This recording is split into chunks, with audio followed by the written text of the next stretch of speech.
प्यार की नई परिभाषा। राजस्थान के बीकानेर शहर में एक बहुत संपन्न भरा पूरा परिवार है। पति पत्नी दोनों एक दूसरे से बहुत प्यार करते हैं। उन दोनों के विचारों में गजब का सामंजस्य है। सोच एक जैसी, पसंद एक जैसी, स्वाद एक जैसा। हर पार्टी या जलसे की ये जान होते हैं। बेहद जिंदा दिल जोड़ा है। किंतु मैं जब भी इनके घर जाता हूँ तो देखता हूँ हमारे बीच में मत भिन्नता, मन भिन्नता जैसी कोई भी डिफरेंसेस नहीं है। लेकिन जब तक आपस में लड़ना, झगड़ना, रूठना, मनाना ना हो तो प्यार कहाँ। अपनी पत्नी की तरफ इशारा करते हुए बोले, इसलिए पहले मोहतरमा, मेरी उसी बात पर डिसएग्री होती है जिस पर हम बहस करते हैं, एक दूसरे पर आरोप प्रत्यारोप लगाते हैं। ये कहते हैं कि तुम पहले ऐसे नहीं थे, अब बदल गए हो। फिर मैं इन पर आरोप लगाता हूँ। फिर हम एक दूसरे पर चिल्लाते हैं, एक दूसरे पर आरोप प्रत्यारोप, चीखना चिल्लाना ये हमारे ना बदलने का प्रमाण है। प्रमाण मिलते ही हम तुरंत एग्री हो जाते हैं। प्यार की एकदम नवीन और अजीब सी परिभाषा सुन के मैं झल्ला गया और उसी सुर में मैं बोला, व्यर्थ की बात मत करो, तुम लोग पढ़े लिखे हो आपस में ये। वे खिलखिलाते हुए बोले, जिस आप धक्का मुक्की कह रहे हैं वह हमारे प्यार का एकमात्र सबूत है श्रीमान। हफ्ते में एक आध बार झगड़ा करके हम लोग इस सबूत के जरिए अपने प्यार को और मजबूत कर देते हैं। भाभी जी ने बहुत लाड़ से अपने पति की ओर देखते हुए मुझसे कहा कि भैया, अधिकांश लोग इसे गंदगी समझते हैं, लेकिन हमारे लिए तो ये बंदगी है। आप इसे पीटना पिटाना नहीं, प्यार का प्रमाण मानो। ये एक किस्म का छोटा रिचार्ज है। अब मेरे मित्र ने चार्ज अपने हाथ में लेते हुए प्यार की परिभाषा को दिव्यता प्रदान करते हुए कहा कि देखो भाई, हमारी शादी हुए इतने साल हो गए, बात करने को कुछ बचा नहीं, तो बहसबाजी में ही हमारी बहुत सारी बातें हो जाती हैं। बहस के दौरान ही हम एक दूसरे के मम्मी पापा को शिद्दत से याद कर लेते हैं। विवाद हमें हमारे भूले बिसरे पुरखों की स्मृतियों को भी ताजा कर देता है।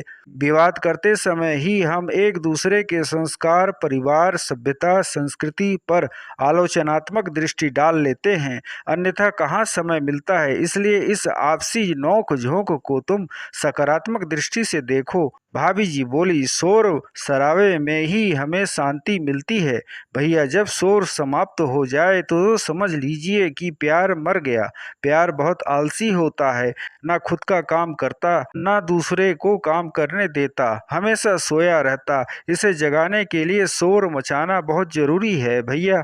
मित्र ने अपनी पत्नी के कथन की प्रामाणिकता को सिद्ध करते हुए कहा कि तुमने मुर्दे को कभी हंगामा करते हुए देखा है? नहीं ना, क्योंकि शांति मृत्यु का प्रमाण है, इसलिए मृत्यु को चिर शांति भी कहा जाता है। जो प्यार आपको शांत कर दे वो प्यार नहीं, प्रताड़ना है। जो एक दूसरे को नाक में दम कर दे उसे दंपत्ति कहते हैं। ये सब कुछ प्रमाण है हमारे सुखी दंपत्ति जीवन का। व्यक्ति मर जाए चलेगा भाई, लेकिन रिश्ता नहीं मरना चाहिए। विवाद रिश्ते को जिंदा रखने के लिए जरूरी होता है।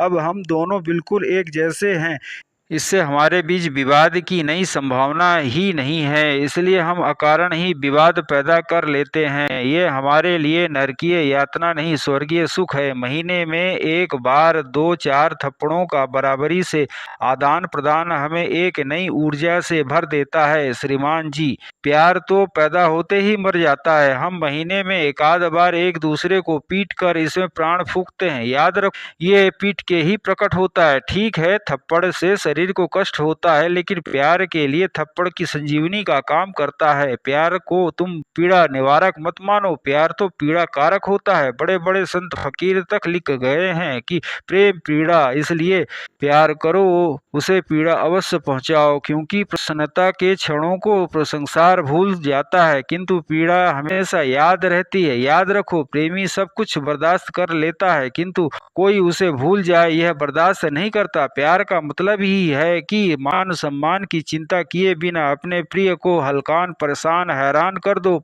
बदले में वो तुम्हें परेशान करके रख दे। पीड़ा ही प्यार के जीवित होने का प्रमाण है। ये व्यक्ति की रचनात्मकता में निखार लाता है, अन्यथा लाइफ से बोर हो जाओगे। प्यार हमें अचल नहीं करता, हलचल मचा देता है। परिवर्तन संसार का नियम है, इसलिए बदलाव सभी को अच्छा लगता है, लेकिन पति पत्नी का प्यार के रिश्ते में अगर कोई बदलना चाहे तो भी बदल नहीं सकता। इसलिए बेहतर है कि अपने अपने पार्टनर के प्रति नजरिया बदल लो, इससे वो बदला हुआ दिखाई देने लगेगा। ठीक उसी वक्त अपने गुस्से से एक दूसरे पे आरोप लगा दें कि तुम बदल गए, पहले जैसे नहीं रहे। आरोप का मतलब ही होता है सामने वाले पे जबरदस्ती अपनी भावना थोप दो, जिसके बोझ से वह फड़फड़ाएगा और फड़फड़ाते हुए वह बदला बदला सा दिखाई देगा। यही बदलाव तो हम चाहते हैं।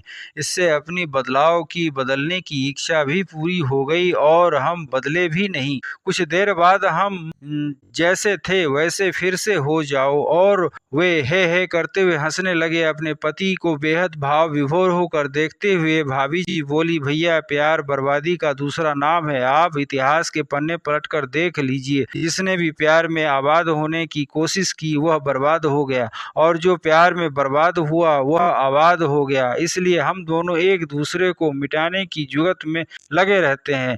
इसी का परिणाम है कि हम लोग आज तक साथ में बने हुए हैं। पत्नी का मतलब ही होता है पति से तनी तनी रहे, और पति का अर्थ होता है जो प्राणों के त्राण अर्थात घोर कष्ट हो। क्यों जी, मैं सही कह रही हूँ ना? कहते हुए उन्होंने अपने पति से सहमति मांगा। अपनी पत्नी के क्यों जी से मेरे मित्र गदगदाए हुए से बोले, बिल्कुल सही कहा तुमने। हम 7 जन्मों तक एक दूसरे को नहीं छोड़ने वाले। मैं प्यार के इस अनोखे स्वरूप का वर्णन सुन के भौचक हो गया। मैंने उनसे पूछा कि यदि ये प्यार है तो फिर नफरत क्या है? इस पर मेरे मित्र बड़ी ही सहजता से बोले, नफरत ही तो प्यार है भाई। जहाँ प्यार है जरूरी नहीं कि वहाँ नफरत हो, लेकिन जहाँ नफरत है वहाँ प्यार जरूर होगा। इसलिए हृदय में नफरत को जगा कर रखिए, आपको प्यार मिलता रहेगा। मैंने उन दोनों को प्यार के एक नूतन दृष्टिकोण से संपन्न करने के लिए धन्यवाद दिया। तो दोस्तों, ये प्यार की नई परिभाषा कैसी लगी कमेंट कर बताएं,